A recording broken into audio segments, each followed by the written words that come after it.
আউযু বিল্লাহি মিনাশ শাইতানির রাজিম। ইন্নাহু মিন সুলাইমান ওয়া ইন্নাহু বিসমিল্লাহির রহমানির রহিম। আল্লাহ তাআলা আলাইয়া ওয়া আতুনি মুসলিমিন। সুলাইমান আলাইহিস সালাম রানী বিলকিসের কাছে যে চিঠিটা পাঠিয়েছিলেন সেই চিঠির বর্ণনাটা কোরআনে আসে। সম্মানিত সুধী, তো ইয়েমেন এই অঞ্চলের মাতৃভাষা ছিল আরবি। এটা আরবি অঞ্চল।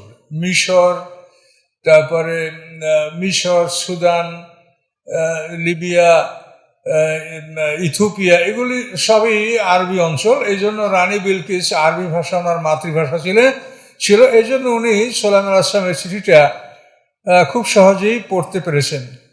তো রানী বিলকিস চিঠিটা পড়ে বলছেন যে ইন্নাহু মিন সুলাইমানা ওয়া ইন্নাহু বিসমিল্লাহির রহমানির রহিম। এই চিঠিটা সুলাইমান আলাইহিস সালামের পক্ষ থেকে এসেছে এবং সেই চিঠিটা হচ্ছে বিসমিল্লাহির রহমানির রহিম। রহমানির রহিম আল্লাহর নামে শুরু করছি। ভিতরে তার বক্তব্য কি? আল্লাহ তাআলা আলাইয়া ওয়া আতুনি মুসলিমিন, যে তোমরা আমার উপরে অহংকার করো না, বরং আত্মসমর্পণকারী হয়ে তোমরা আমার কাছে উপস্থিত হয়ে যাও। এই চিঠির নির্দেশ, মাত্র একটা সেন্টেন্স।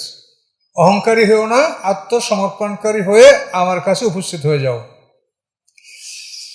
কলাত ইয়া আইয়ুহাল মালাউ, রানী বিলকিস বললেন, হে আমার মন্ত্রী পরিষদ, আফতুনি ফি আমরি, তোমরা আমার কাজের সিদ্ধান্ত দাও, ফতুয়া দাও, সিদ্ধান্ত দাও।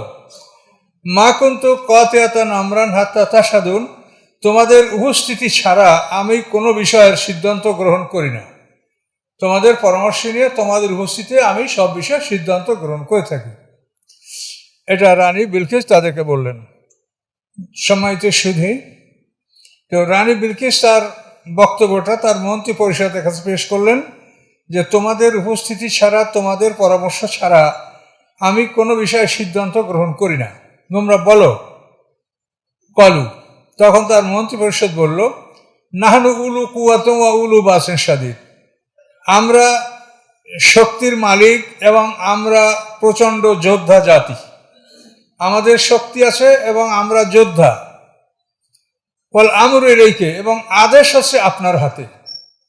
ফানজুরি মাজা তা'মুরিন, আপনি দেখেন যে আপনি আমাদের কি আদেশ দিবেন।